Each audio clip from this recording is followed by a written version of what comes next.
Tao plus Kristo equals Kristiyano. Minus Kristo equals pagano. Yan. Kayo ba'y Kristiyano o pagano? Ay, congratulations. Sana naman, no? So, ngayon po, pag-usapan natin ang kahulugan nito. Ano bang ibig sabihin ng Kristiyano? Ang Kristiyano ay isang tao na naging kaisa kay Kristo. Anong klaseng pakikisa? Tunay na pakikisa. Kompleto na pakikisa. Anong ibig sabihin dyan? Yung buong Kristo ay nasa iyo at buong ikaw ay na kay Kristo. Kaya, kompleto. Ito po ang nangyari pag tayo naging Kristiyano. Pag tayo naging kaisa kay Kristo, kompleto na pakikisa. Yung katulad ng pakikisa ng kape at tubig. Halimbawa, ang kape ay ilagay mo sa tubig at i-stir mo yan. Ano mangyari sa kape at tubig? Maging isa. Ang buong tubig ay maging kape. Ang buong kape ay maging tubig. Hindi na pwedeng sabihin mo, ayaw ko sa kape, tubig lang gusto ko. No. Pag ininom mo yung tubig na yan, kasama na yung kape. You cannot touch one without touching the other. Correct? Dahil naging kaisa na yan eh. Pag ang tao ay naging Kristiyano, ganun din ang mangyari sa atin. Buong Kristo ay nasa atin at buong ikaw ay na kay Kristo. So that you are completely one with Christ. That is the beautiful thing that happens when we become a Christian. Now, paano natin makamtan itong pakikiisa kay Kristo? How can we attain this union with Jesus? Kanina, sinabi natin, we have to be united with God by being united with Jesus. Now, how can we be united with Jesus? Isa lang ang paraan na makamtan natin ang pakikiisa. At ito ay mutual acceptance. Upang makamtan ang pakikiisa, dapat mayroong mutual acceptance. Kaya ang tubig at ang kape ay naging isa dahil ang tubig ay tumanggap sa kape at ang kape naman ay tumanggap sa tubig. They absorb each other, kaya they became one. Pero ilagay mo yung oil sa tubig. Hindi maging isa yun. Ayaw ko sinong ayaw tumanggap dyan, basta hiwalay palagi sila. Di ba? Hindi pwedeng oil at tubig magkaisa. Maski ilang baril na oil ibuhos mo doon sa tubig, hiwalay pa rin. Talagang nandoon yung oil, ayaw makipag-mix sa tubig. Bakit? Yan. Walang mutual acceptance. Pero pag mayroong mutual acceptance, maging isa. Katulad ng tubig at kape. Katulad ng, maski anong klaseng pakikisa. Halimbawa, you want to be united with me as a friend, as friends. You have to accept me as your friend and I have to accept you as my friend. Then we are united as friends. Halimbawa, ikaw lang tumatanggap sa akin, pero ayaw kong tumanggap sa inyo bilang kaibigan. Are we united? No. Mutual acceptance. Ganun din yung mga mag-asawa, di ba?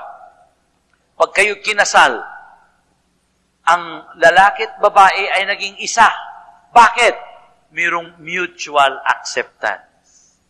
Ang babae ay tumanggap sa lalaki bilang asawa niya.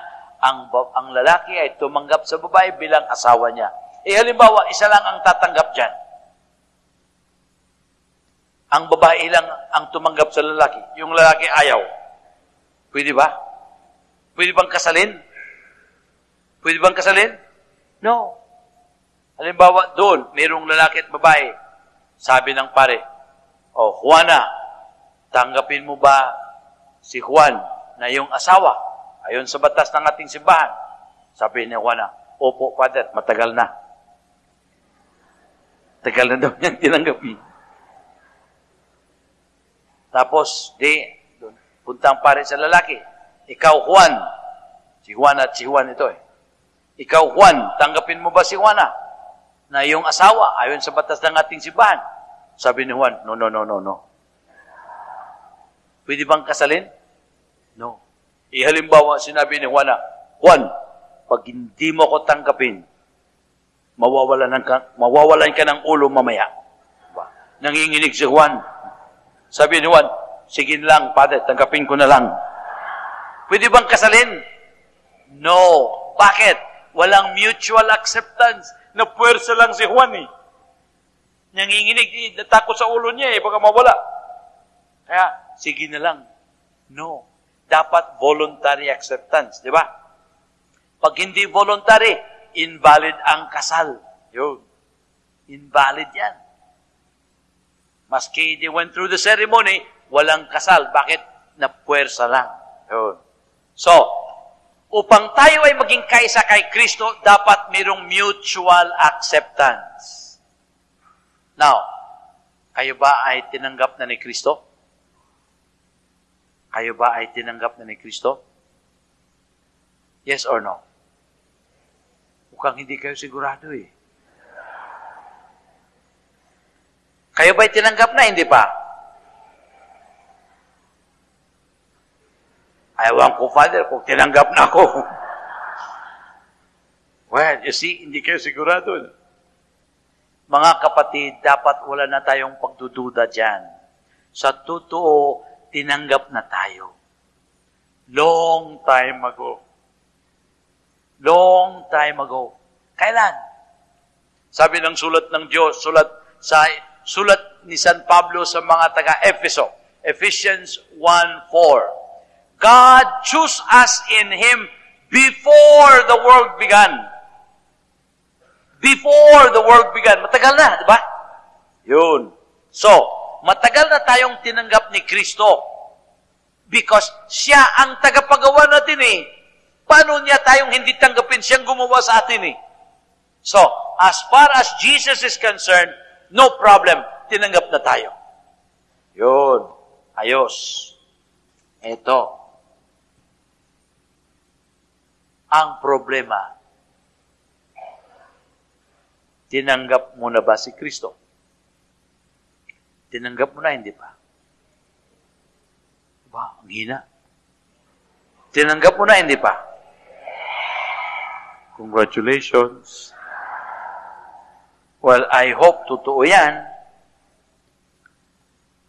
Now, anong ibig sabihin ng tinanggap mo na si Kristo? Ano bang implication dyan? Mga kapatid, pag si Kristo'y tinanggap natin o tanggapin natin, kailangan tanggapin natin siya bilang siya, as He is. Anong ibig sabihin dyan? Si Kristo ay Diyos, correct? Tanggapin natin siya bilang Diyos. Si Kristo ay Hari, correct? Tanggapin natin siya bilang Hari.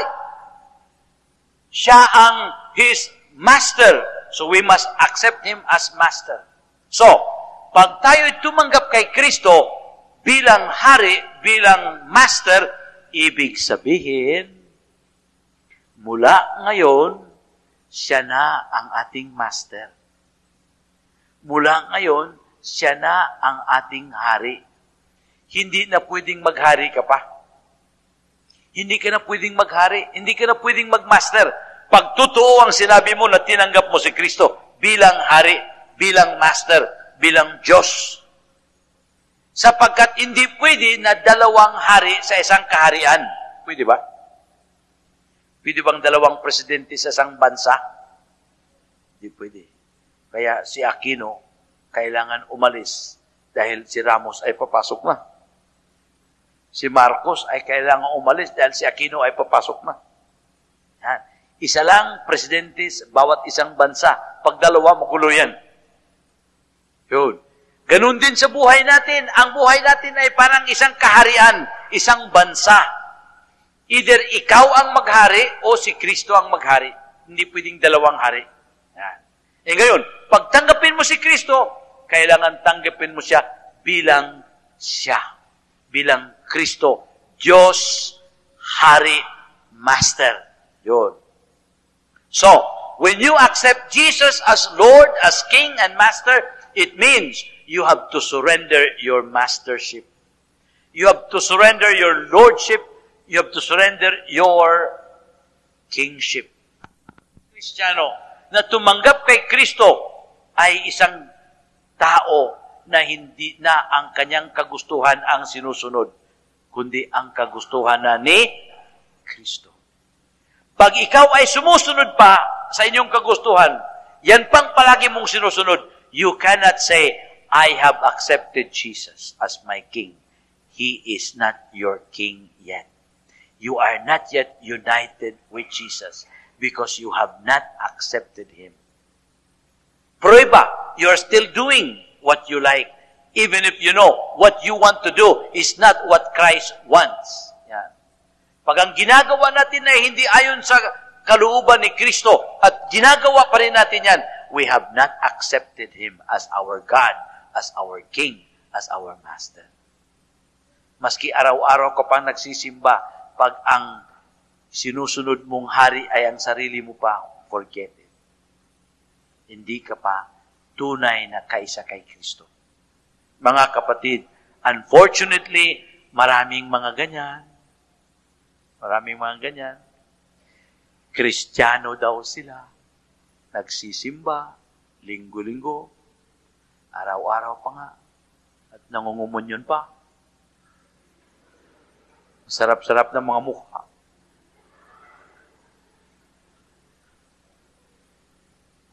Pero, hanggang sa simbahan lang. Paglabas ng simbahan, sila na naman ang hari. Yan. Pagpasok sa simbahan, yan, kinukuha ang trono, ang korona. Yan, pasok simbahan. Si Kristong hari. Yan, sarap talaga mukha. Paglabas simbahan, nilalagay naman ang korona nila, sila na naman ang hari. Bakit? Paglabas sa bahay, sa simbahan, doon sa kanilang pang-araw-araw na buhay, ang kalooban nila, ang kagustuhan nila ay palaging sunod-sunod. Yan, di ba? Pagpunta sa negosyo, nandun ang daya. Pagpunta sa opisina, nandun ang kurako. Pagdating ng linggo, simba. Paano yun? Nasaan ang pagkakristyano natin? Nasaan ang pagkakristyano natin? Ibig sabihin, yung Kristyanismo natin, yung Christianity natin ay, yung compartmentalized. Kristiyano tayo sa simbahan, pero paglabas sa simbahan, hindi na naman. Yun. Pagano na naman paglabas ng simbahan? Hindi pwede yan, mga kapatid. Either you are a Christian 24 hours a day or not at all. Sabi ni Jesus, all or none at all. Hindi pwede yung alanganin. Isusuka ni Jesus ang mga alanganin, di ba? Yun. Revelation 3:16. Revelation 3:16. Anong sabi ng salita ng Diyos? Jesus says, I wish you are either hot or cold, not lukewarm, because I will vomit you out. Kaya yung mga alanganin na mga Kristiyano, alanganin, see? Sabi ni Jesus, isusuka kita. Isipin mo yan. Very strong words. Kaya mga kapatid, hindi pwedeng mag-Kristiyanong alanganin.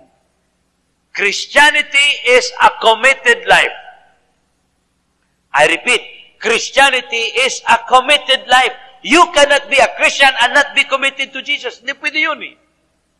Walang pakikiisa kay Jesus na alanganin na pakikiisa. Hindi pwede yun. Either you're one with Him or not one with Him. Yun. Kaya, isusuka ni Kristo ang taong alanganin.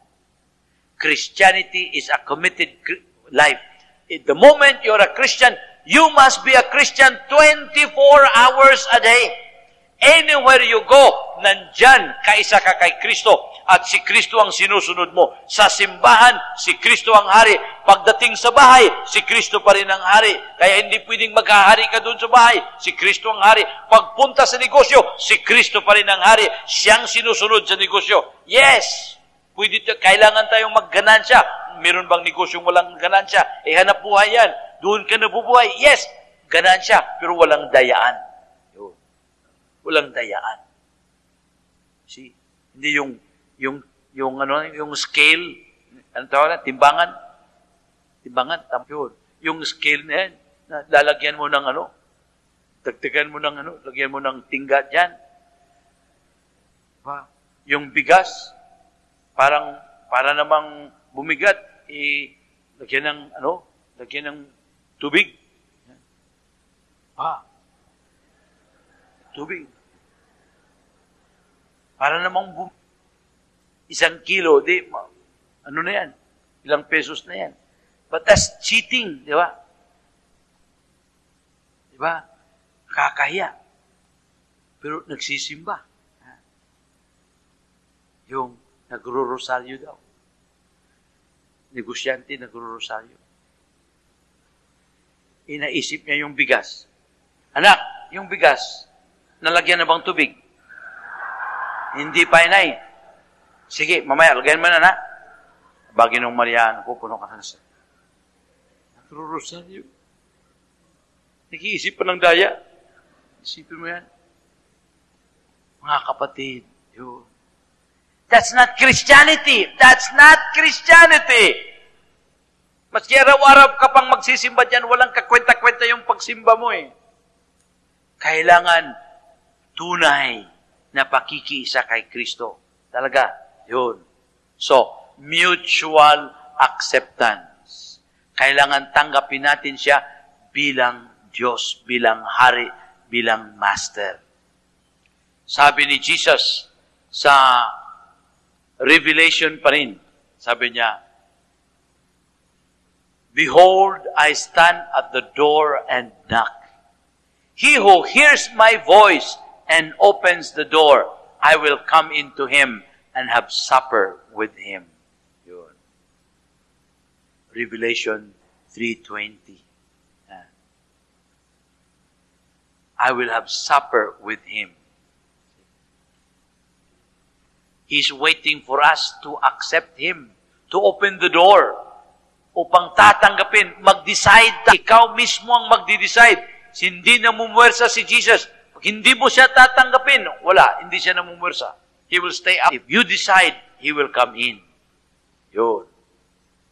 So, tanong, ikaw ba ngayon ay kaisa na? Tinanggap mo na ba si Kristo?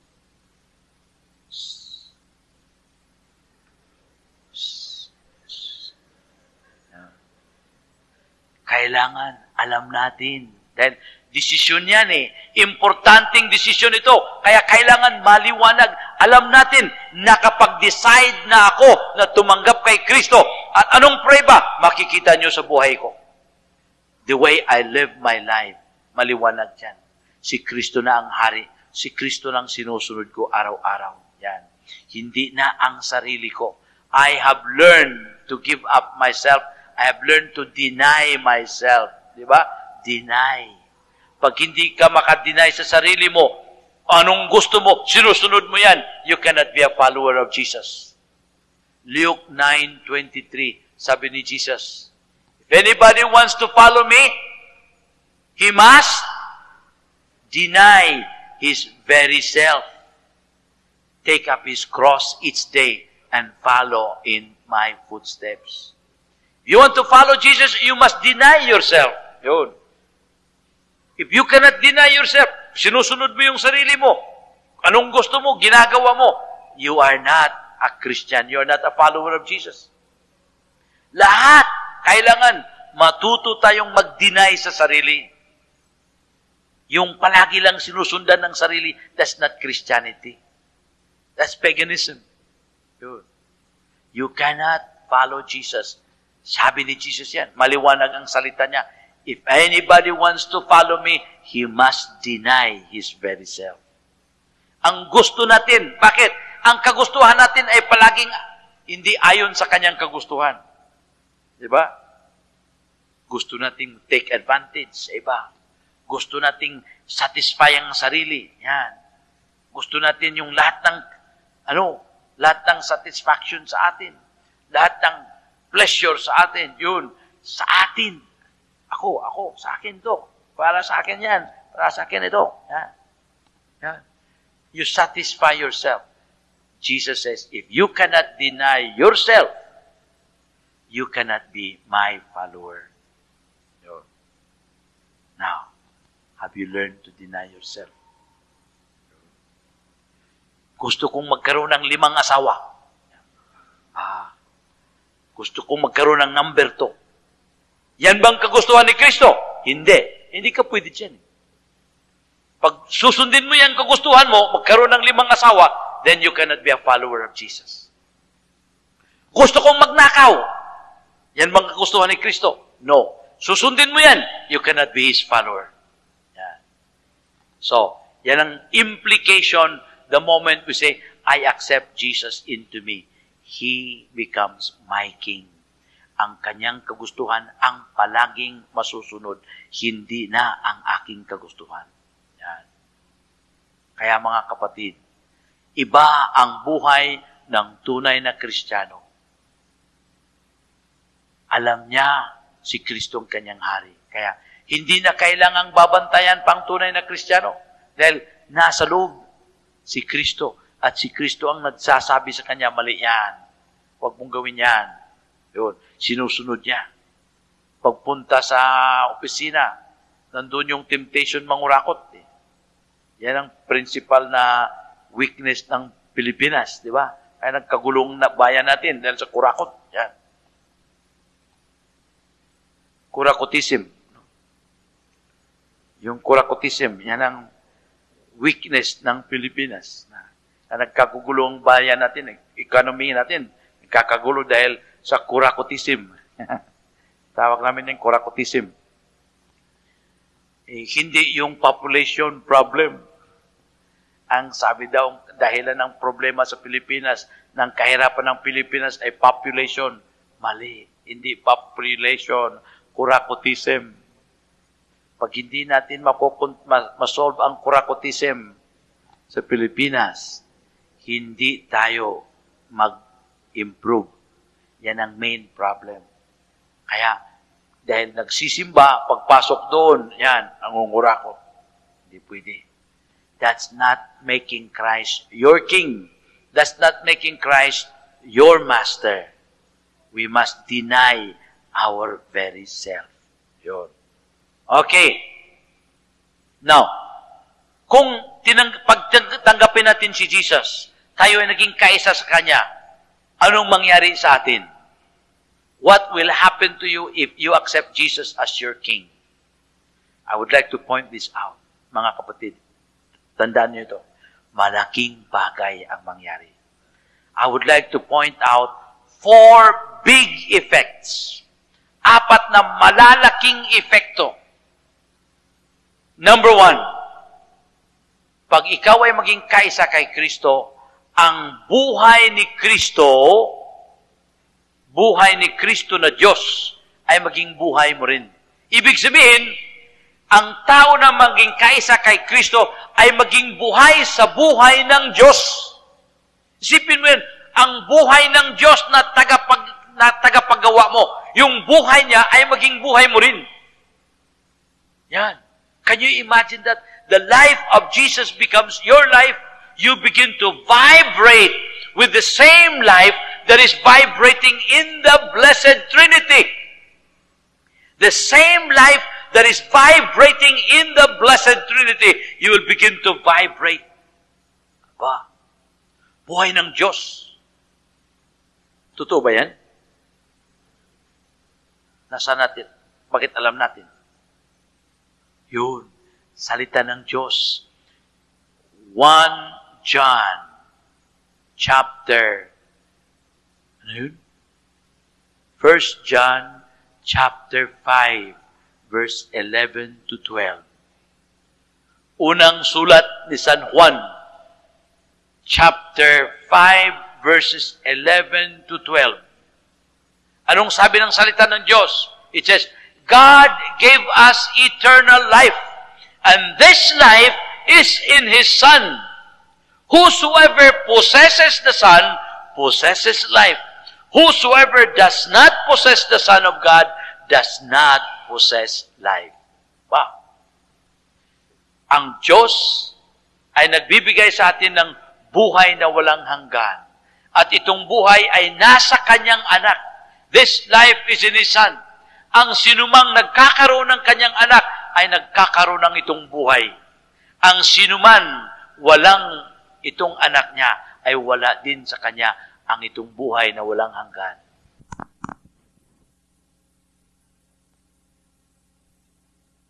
So, you want to have the life of God in you, have Jesus in you.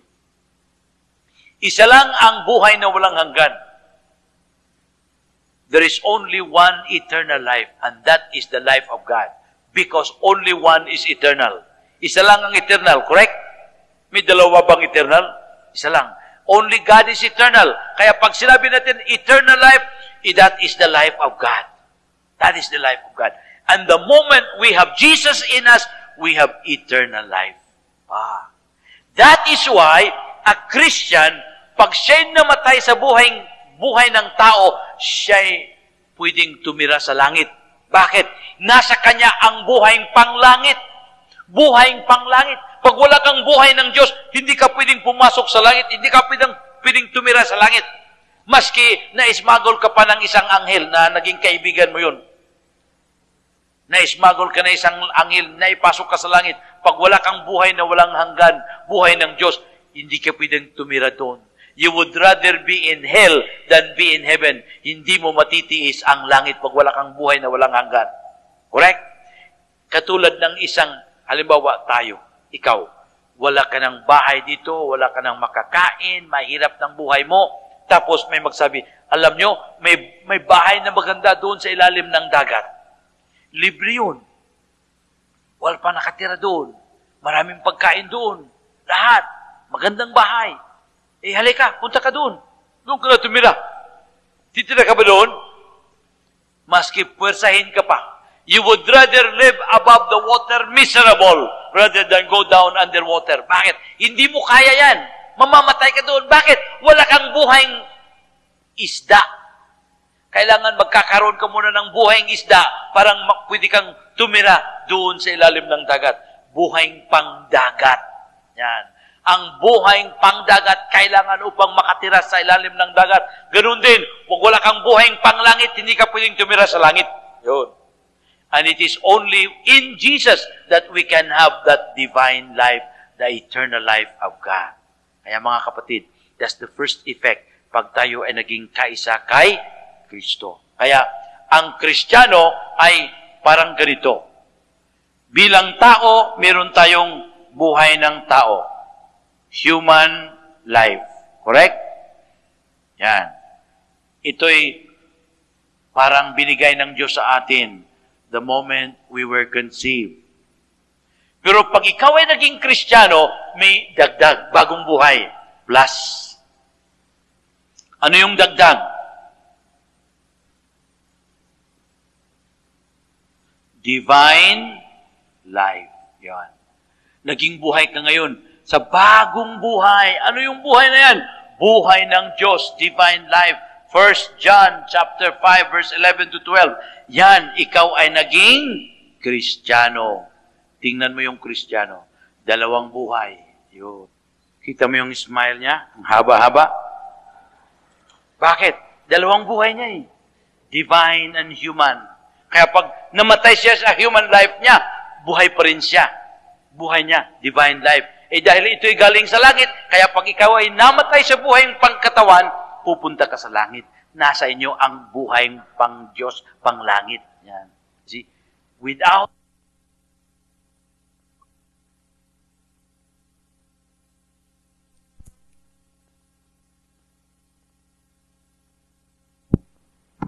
ka pwedeng tumira sa langit. Yun. That's a Christian. Can you imagine what it is to be a Christian? to be vibrating with the same life that is vibrating in the Blessed Trinity, the same life that is vibrating in the Father, the Son, and the Holy Spirit, that life is in you. Can you imagine that? Yan. That's why I tell you, pag alam natin ang ating pagka-Kristiyano, pag alam natin, if we are an enlightened Christian, you will appreciate what it is to be a Christian. It is such a beautiful privilege to be a Christian.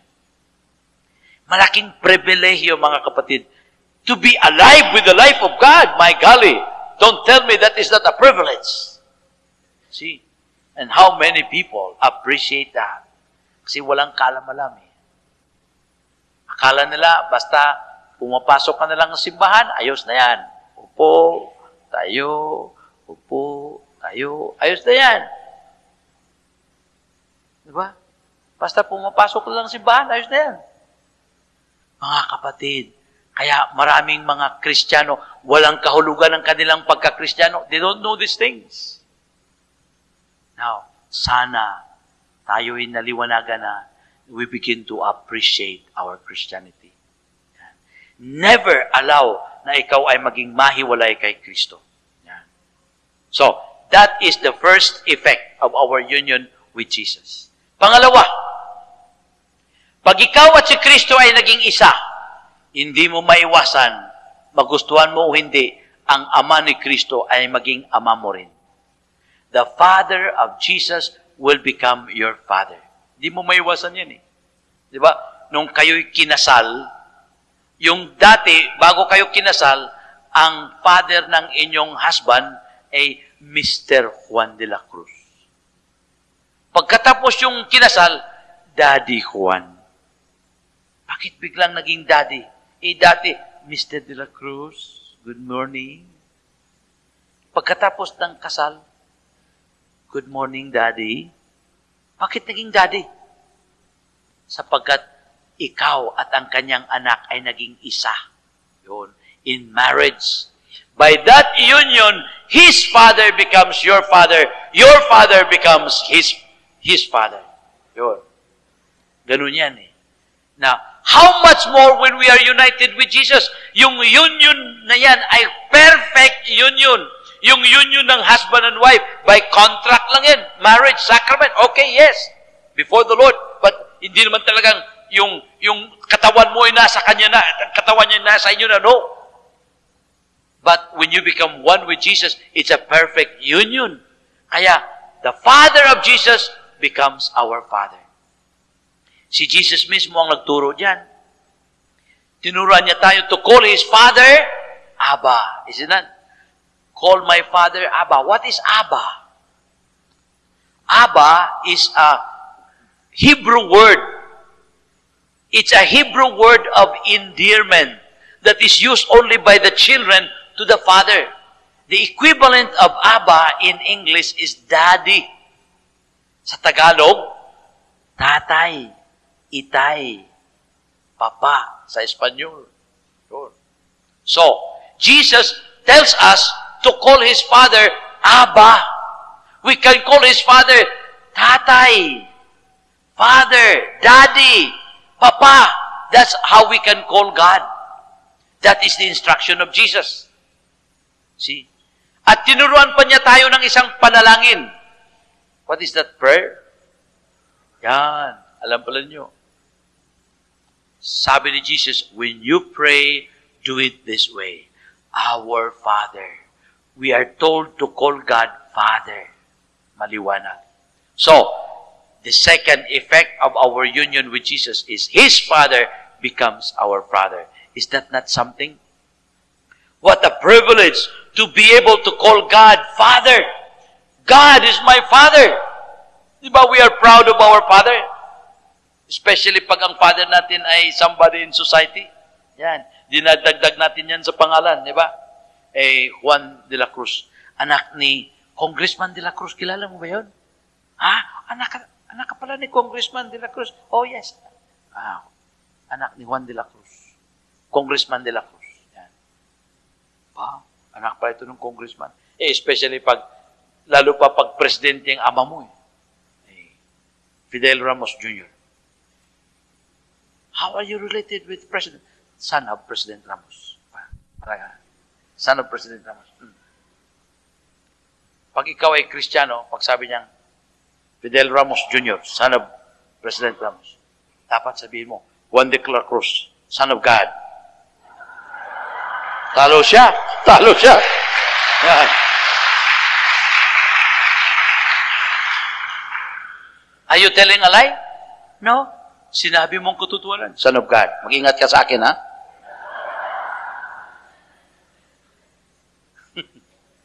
Which is true. You're not telling a lie. A Christian is a son of God. See? By virtue of our union with Jesus.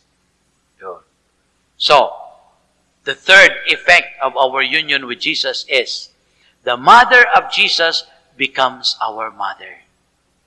Whether you like it or not. Some people do not like their mother-in-law. Now, Mary is not our mother-in-law. She's not our mother-in-law. She's our real mother. Because we are one with Jesus, whether we like it or not, she is our mother. So, that's a privilege to have Mary as our mother.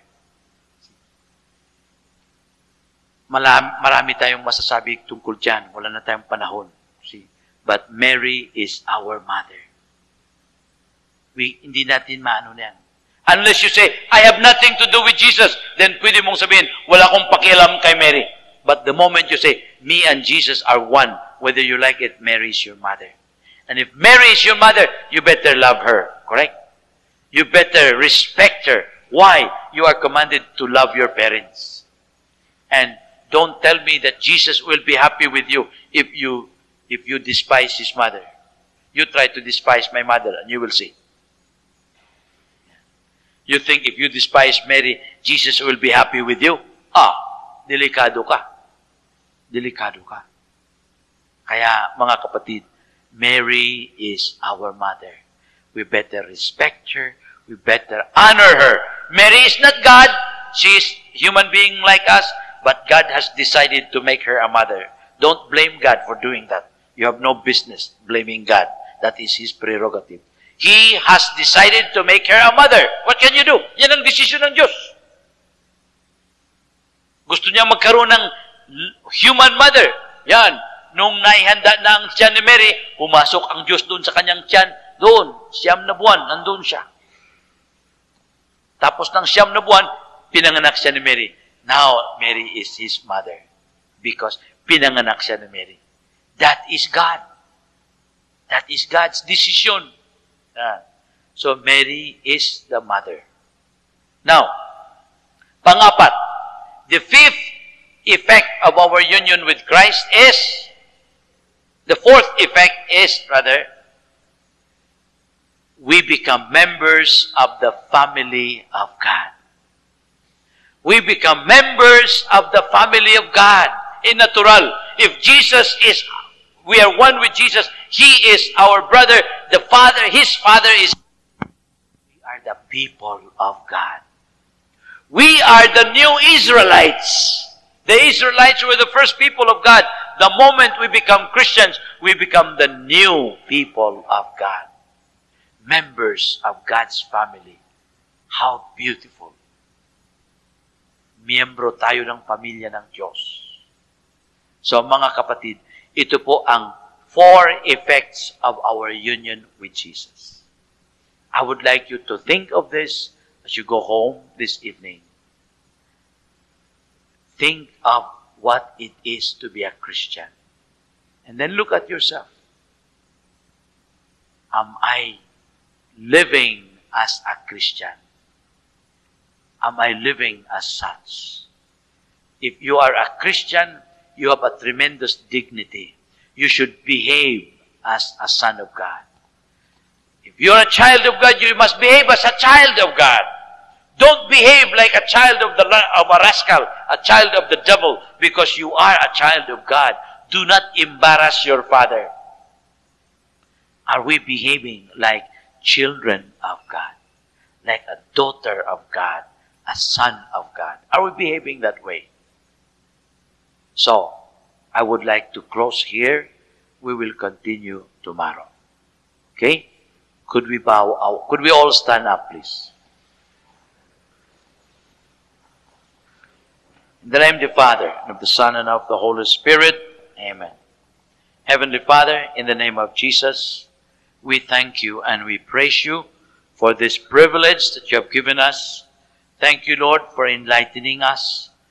Thank you for making us your children. Father, thank you. Thank you so much for sharing your life with me. Thank you, Lord Jesus, for making your mother my mother. Thank you for making me a member of your family. Lord, we cannot thank you enough. We ask you to continue to enlighten us and to continue to empower us that we may be able to live according to this dignity. Father, we give you all these thanks in the name of Jesus, your Son, who lives and reigns with you in the Spirit, one God forever and ever. Glory to the Father, to the Son, and to the Holy Spirit. May the blessings of Almighty God, the Father, the Son, and the Holy Spirit descend upon you and remain with you forever. Amen. Brothers and sisters, and we continue tomorrow. We begin at 7:30. Dapat start of the talk at 7:30. Okay? Thank you. Good night. Praise the Lord.